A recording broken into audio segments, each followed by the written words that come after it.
The most powerful woman in that Meet my ballroom put her champion manicured boyfriend, hand on my Ryan. shoulder in front of 300 people, nodded at the muscled-up man flexing by the bar, and said, loud enough for the whole room to hear, Everyone laughed at him. "Tell but his you little what, girl was watching. beat my boyfriend at the table and I'll marry Cole, you. your I'm business serious. ideas are A always real so working man quaint. against a champion like Chase?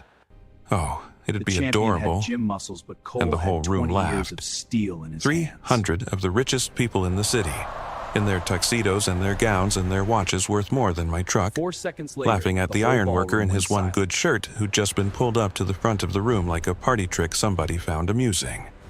My 6-year-old daughter was sitting at our table, watching the whole thing happen to her dad. A woman's So prize, I rolled and up my daughter sleeve, needs to see that. and I sat down across from Chase. And I beat him. It took about 4 seconds, because the man had spent his whole strength on a mirror, and I had spent mine on 20 years of cold steel, and the room went dead silent.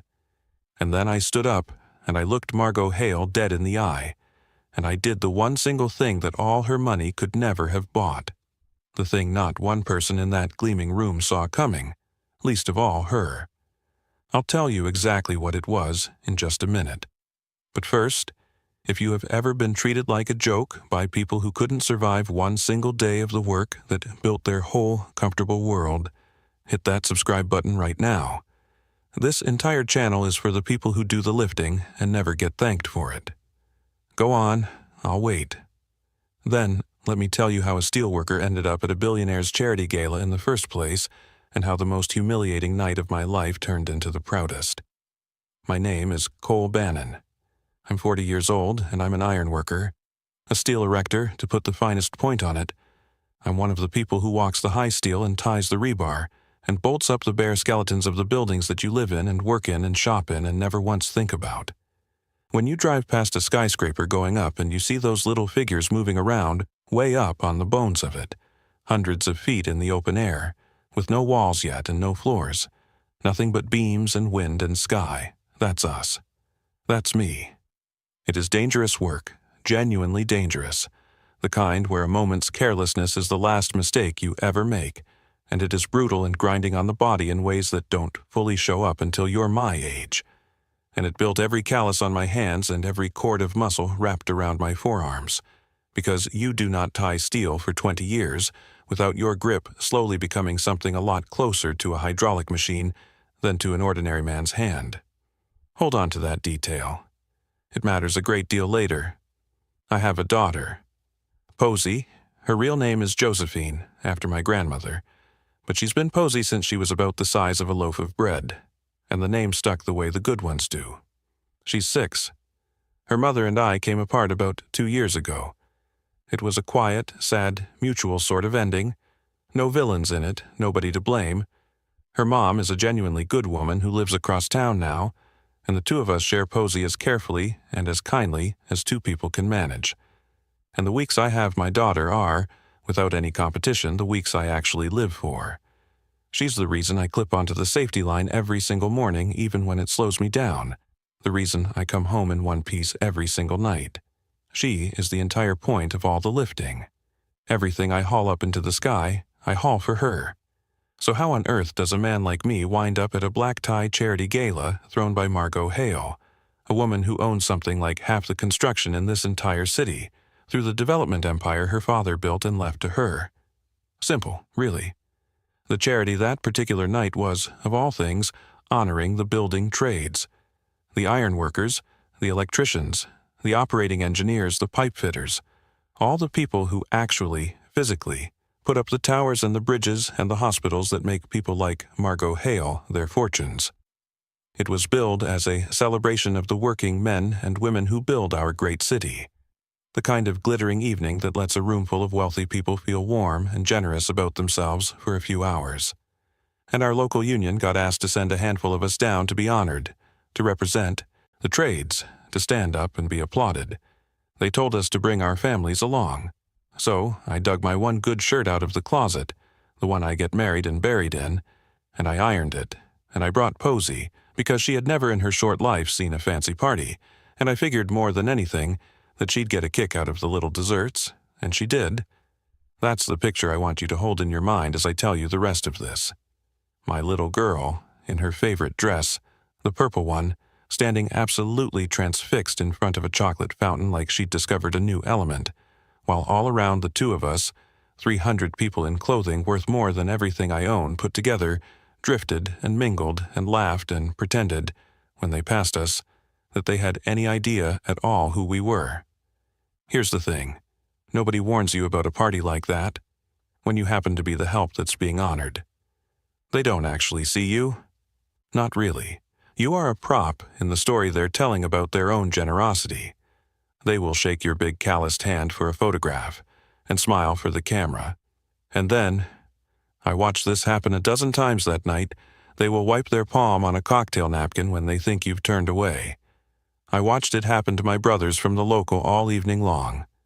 I watched a developer in a $5,000 tuxedo throw his arm around old Sal, a welder who's been laying down perfect beads for 40 years and has the ruined lungs to show for it, and grin for the photographer, and then turn away and drop the arm and walk off mid-sentence the instant the camera lowered, leaving Sal standing there with his mouth still half open on whatever he'd been saying.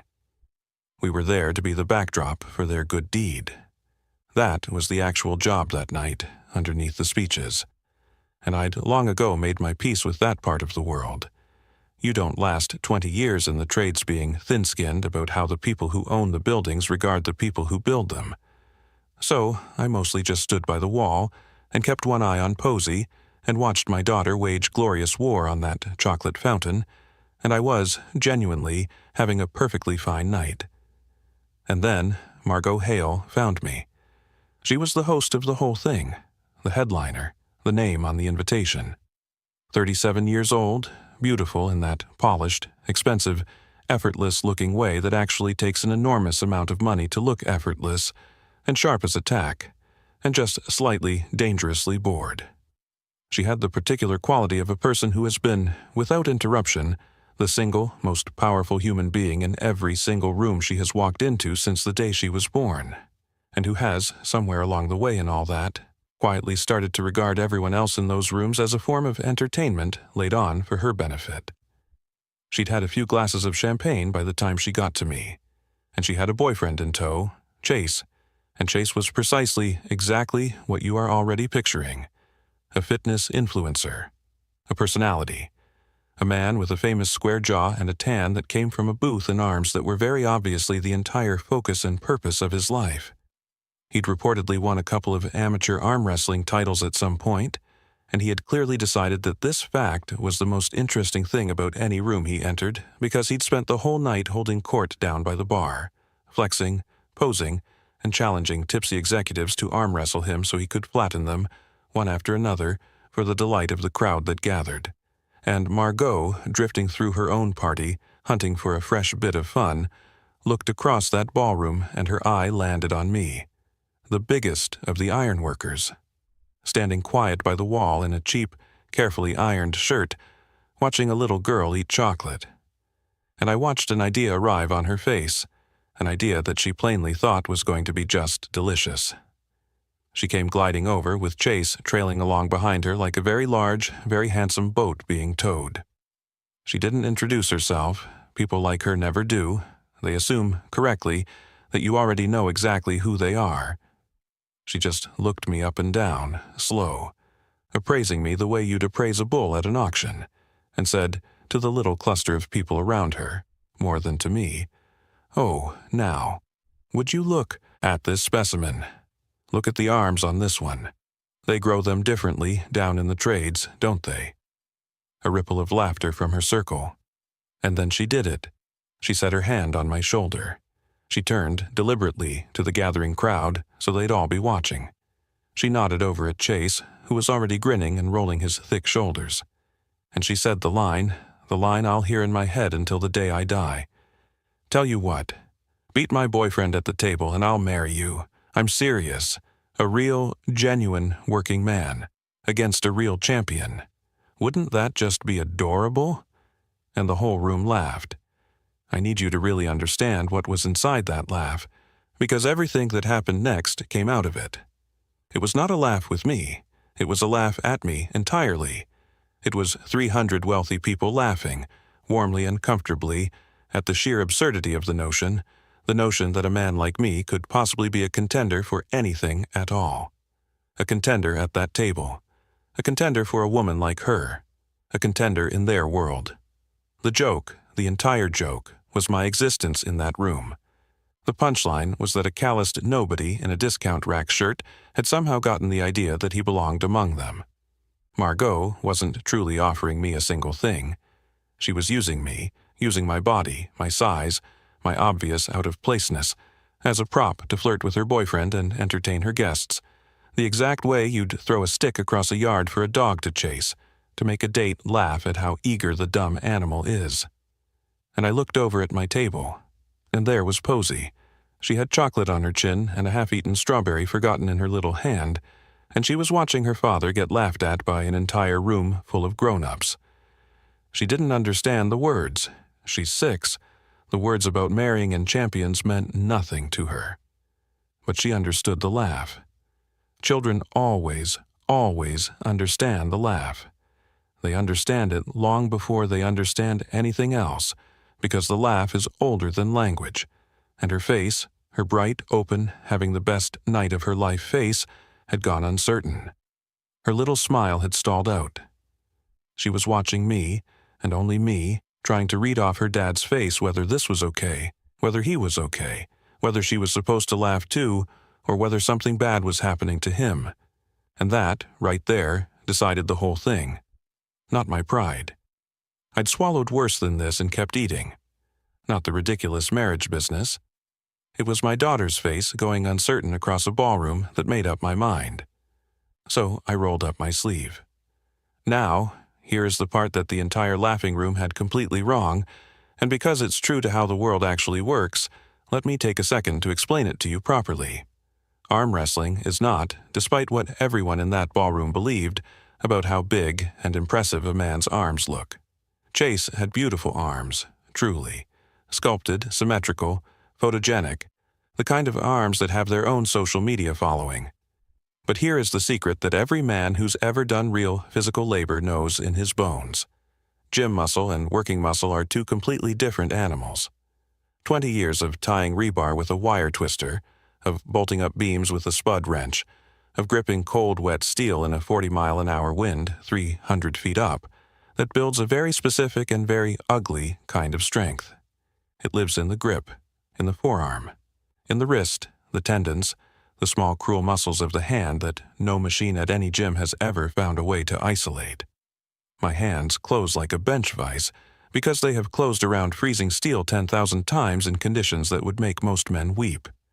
And here's the deepest part of it, the part Chase could never have understood. I have never once in my life lifted anything in order to look strong. I lift because if I am not strong enough, I fall, or worse, one of my brothers on the crew falls. My strength has always had my life riding on it. Chase had never needed his strength for one single thing more serious than a photograph. I had needed mine, badly, that very morning, hanging off a beam in the wind. Those are not the same kind of strong. They were never going to be the same kind of strong. They cleared a little cocktail table and set 2 chairs at it, and the crowd pressed in around us, delighted, phones already, coming out, ready to film the rich man's beautiful boyfriend, humble the big, dumb ox from the trades. Chase sat down across from me, grinning, and he played to the crowd. He kissed his own bicep, he winked at Margot, he cracked his neck side to side. I didn't do any of that. I just sat down and set my elbow on the table and opened my hand and waited for him. He gripped up, and I felt the exact instant he understood. Because a real arm wrestler, and Chase was real enough to know this much, can read everything he needs to know in the grip alone, before a single muscle has fired, before the referee has even said go. And what Chase felt, when his beautiful photogenic hand closed around my ugly working one, was the entire difference between a man who lifts for pictures and a man who lifts to stay alive. I felt the grin go out of him through his hand before it went out of his face. I watched his eyes change. Somewhere, down underneath all that tan and confidence, a much smaller and more honest voice had just told him, very quietly, that he had made a serious mistake. The referee, some red-faced executive having the absolute time of his life, who'd appointed himself to the role, put his hand over our locked fists and said, "Ready, and go." And it took about 4 seconds. I want to be completely honest with you. I could have done it in 1. I could have snapped his hand to the table the instant the man said go and made him look like nothing. I didn't. Not out of mercy exactly, more that I wanted, for just a few seconds, for that whole laughing room to watch their champion give it absolutely everything he had and discover that everything he had was not remotely enough. So I let him push. And right in the middle of it, with his whole body shaking against my hand, I did one thing I hadn't planned. I looked away from Chase, across the press of the crowd, and I found Posy's face at our table. And I gave her a small smile and the tiniest wink, the one that means, "Everything's fine, baby. Daddy's got this." And I watched the worry go out of her little shoulders, and I watched her start to grin, because all of a sudden her dad wasn't the one being laughed at anymore. That wink cost me nothing, and it's the part of the whole night I'd keep if I could only keep one piece of it. And he pushed hard, I'll give him that. He was genuinely, legitimately gym strong, and he threw the entire weight of his sculpted body into it, his face going red and then purple, a vein standing out on his famous forehead, and it felt, on my end, like a nice car revving its engine against a hydraulic press. I didn't strain, I didn't even really lean into it. I just slowly began to close my grip. The same grip I close on a beam that's swinging loose in a high wind, the grip that has my whole life hanging off it. And I brought his straining hand down toward the table, slow and steady and total and completely unstoppable, while he shook and went purple, and the laughter of the crowd died, by degrees, into a held breath. The back of his knuckles touched the wood, and the room went absolutely, perfectly silent. That silence, I'll remember that silence longer than almost anything. Because that was the sound of 300 very rich people realizing, all at the same instant, that the joke had not gone the way it was supposed to go. The working man punchline they'd all been laughing at had just, very calmly and without a word, flattened their champion to the table. Chase sat there frozen, staring down at his own defeated hand, like it had personally betrayed him in front of everyone he was trying to impress. And Margot's delighted, in-control little smile had locked rigid on her face, like a photograph of a smile. And then she recovered, because people like Margot Hale always recover. The recovery is bred into them. She clapped her hands together brightly and laughed her practiced laugh and said, to the whole room, "Well, a deal is a deal, I suppose. Looks like I'm marrying an ironworker, everyone." And the crowd laughed again, relieved, grateful, ready and eager to fold the whole strange moment back up into a charming story they'd tell their friends. Gracious Margot, good sport that Margot. What a night it had been. And that, right there, in that grateful relieved laugh, is the moment I did the thing. I stood up from the little table, and I didn't take the bait. I didn't grin, didn't wave, didn't play along, didn't do a single one of the things that would have let the room off the hook. I looked at Margot Hale, and then I let my eyes move slowly, deliberately, all the way around that entire silent ballroom. And I said, not loudly, I never raised my voice because anger would have made it small and I needed it to be the opposite of small. I said, "No, ma'am, I won't be marrying you." The laughter stopped cold.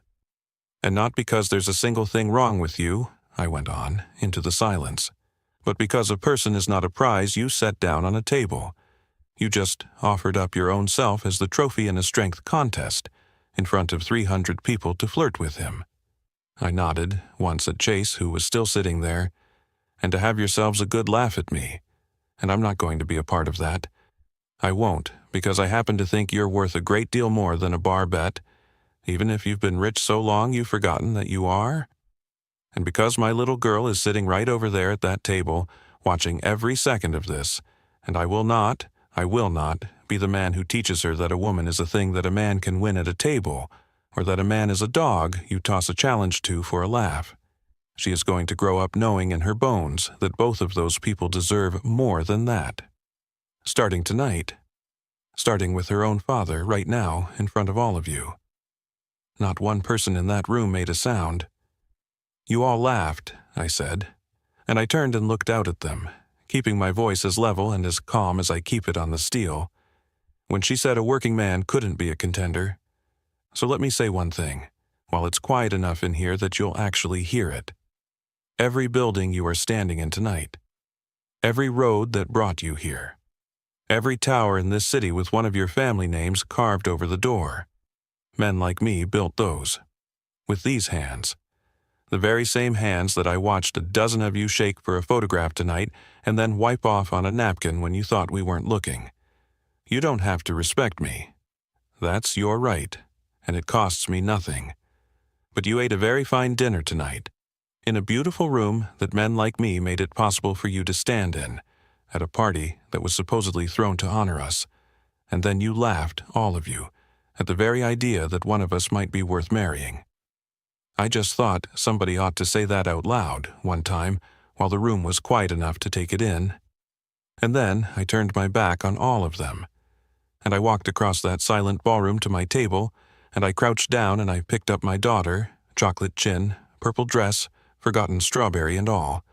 And I settled her on my hip, and I said soft, just to her, "Come on, Posy girl, it's way past your bedtime." And the two of us walked out through 300 silent people in their gowns and their tuxedos, and out the big doors, and into the night. I did not take the prize. That, in the end, was the one thing that no billionaire in that entire room could buy, and the one thing not a single one of them could even understand. A man who had just won, fair and square, in front of everyone, the so-called right to marry a beautiful, powerful, fabulously wealthy woman, turning around and walking away from it, on principle, carrying a 6-year-old in a chocolate-stained dress out into the parking lot. They had no framework for it. None. In the world those people lived in, you take the win. You always take the win. You collect the prize, you close the deal, you never, ever leave value sitting on the table. The idea of a man simply declining what every person in that room would have clawed each other to get, it genuinely did not compute for them, because it had clearly never once occurred to most of them, in their whole gilded lives, that there might be things in this world that simply should not ever be for sale. Now, here's the part that came afterward, because real life, as I keep having to remind people, does not end on a clean, dramatic mic drop in a ballroom. I drove home that night genuinely convinced that I had just humiliated myself, that I'd be known from then on as the ironworker who lost his head and made an ugly scene at the nice charity gala, lectured a room full of donors and stormed out, and that the guys at the local would rib me about it for a decade. I lay awake, half the night cringing about it, to be honest with you. But something I did not expect started to happen. The story got around, the way stories always do in a city passing hand to hand, and it did not get around the way I'd braced for. Because here's the thing. A great many of the people in that ballroom had laughed in the moment, swept up in the warm, safe current of the crowd, the way people do. But a surprising number of them went home that night and lay in their own beds and found that they could not stop thinking about it, about the big, quiet man who won and then walked away from the prize, about what it had said about all of them that the entire room had laughed in the first place. And more than a few of them, it turned out, were not at all proud of which side of that laugh they'd been standing on. And Margot Hale, and this is the part that, to this day, I never in 100 years saw coming, Margot Hale wrote me a letter. An actual handwritten letter, on heavy expensive paper, delivered by courier to my union hall about 2 weeks later. I still have it. I won't read you the whole thing, because some of it was private and meant for me, but I'll tell you the heart of it. She wrote that in 20 years, since the day she'd taken over her father's company, not one single person had ever turned her down for anything. Not anything, not once. And that not one single person in all that time had ever stood in front of her and told her plainly, to her face, that she had been cruel. She wrote that everyone in her entire life was, in one way or another, paid to laugh at her jokes, and that she had genuinely forgotten, somewhere along the years, that there was any difference at all between people who laughed with you because they wanted to, and people who laughed because they truly could not afford not to. She wrote that watching a man refuse, flat out, in front of everyone, to treat her as a prize to be won, had made her realize how staggeringly long it had been since anyone in her life had treated her as a person at all. And then she thanked me, a billionaire, thanking a steelworker, in her own handwriting, for the privilege of being turned down. I had that letter framed, not out of any kind of pride, but because it is the only hard proof I will ever have that the thing I said in that room actually landed somewhere, in someone. And she did something else too, something quieter and a great deal better than any letter. The very next year, that same charity gala was not about a roomful of wealthy people feeling generous for an evening. She had quietly turned the entire thing into a real, funded, permanent scholarship endowment for the children of building trades workers. My Posy has an account in it now, growing every year. So do the kids of half the men in my local. Margot never put her own name on it, loudly, never made a speech about it, never traded it for a photo op. She just went and did it, and let it be what it was. And I would like to believe, though I will never know for certain, and have made my peace with not knowing, that the big, quiet man at the little table that night had just a little something to do with it. That's enough for me. A man doesn't get to find out the size of every stone he throws. He just throws the stone as true as he can and trusts the ripples to go where they go. My brothers at the local found out, of course. These things always travel. I figured I'd get razzed for making a scene. Instead, old Sal, the welder whose arm got dropped mid-sentence that night, found me at the shop and didn't say anything clever at all. He just gripped my shoulder with one of his ruined hands and held it there a second and said, "You said it for all of us, kid." And then he went back to his bench. 40 years, that man's been breathing in metal so other people can have their towers, and nobody ever stood up in a room like that and said his hands meant something. I think that one sentence from Sal meant more to me than the letter from the billionaire, if I'm honest. Both of them mattered, but Sal's was the one that's mine. And Chase, the famous boyfriend? Well, Margot and Chase did not last out the season, which surprised precisely no one who'd been in that room. And I'm told that Chase, to this very day, tells the story around as though he had let me win, generously, for the charity, as a good-hearted gesture. And do you know what? Let him. Let him tell it however he needs to tell it.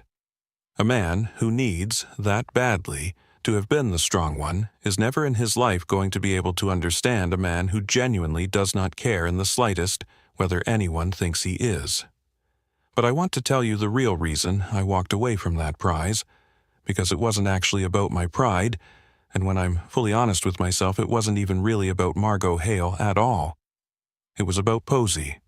It was about the cold, hard fact that my daughter is going to grow up in a world that will try, over and over and over again, in 1,000 quiet and loud ways, to teach her that people are things, that a woman is a trophy to be won and displayed, that a man is a tool to be used and discarded, that you can set a human being down on a table and place a bet on them, that the people who do the building of the world are worth less, fundamentally and permanently, than the people who merely own it once it's built. And I understood, standing in that ballroom with the whole room gone silent, that I had exactly one chance, one single, shining, unrepeatable chance, right then, in real time, with her watching, to show my daughter with my own body and my own voice that her father did not believe one word of any of that. To show her that you can win the contest and still refuse the prize when the prize is a human being, that you can be laughed at by 300 of the richest people in the city and still walk out of that room standing taller than every last one of them, carrying in your arms the only thing in the entire building that was ever actually worth having, which was her. It was always only her. I make a decent living. I will never be a rich man.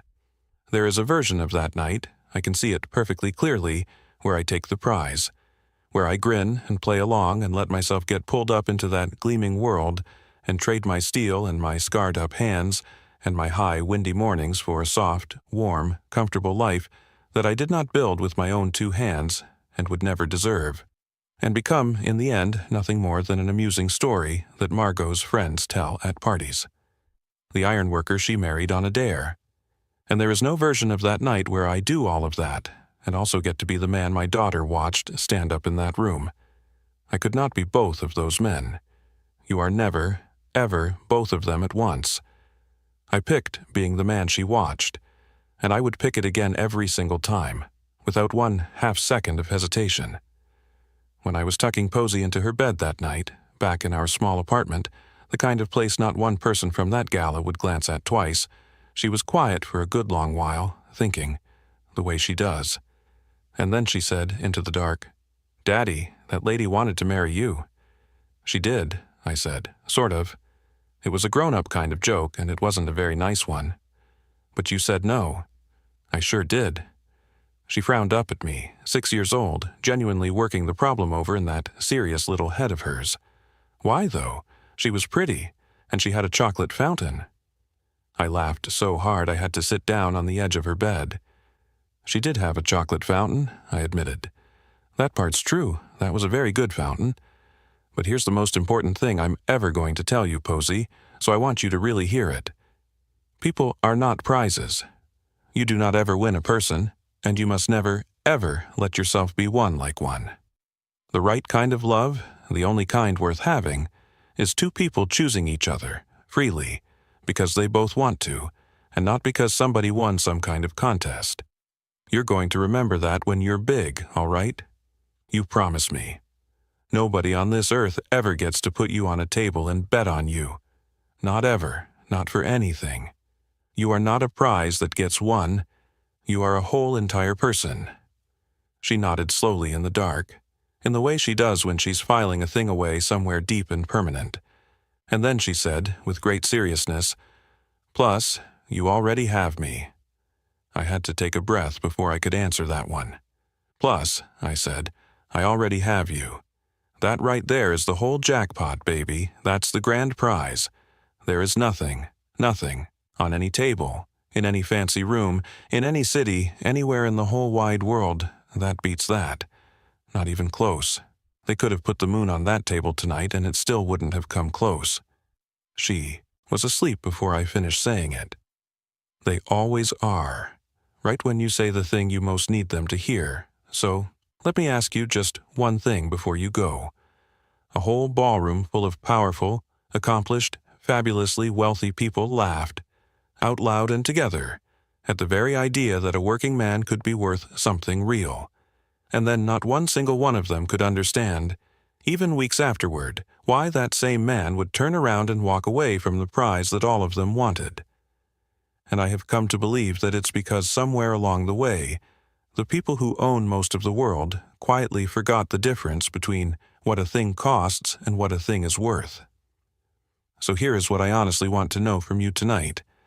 Have you ever walked away from something that every single person around you was telling you to grab, because you understood, the way they didn't, that taking it would cost you something money can't ever measure or buy back? Tell me about it down in the comments. I read every single one of them, truly, and I would dearly love to know. And if this story got to you tonight, if you believe, the way I have come to believe it, right down to the ground I stand on, that the strongest man in any room is never the one with the biggest arms, but the one who knows, all the way down, that some things were simply never, ever for sale, then do me that one small favor. Hit that subscribe button if you haven't yet, drop a like so the next person can find their way here, leave your own story down in the comments, and I'll see you in the very next one. Trust me, it's a good one.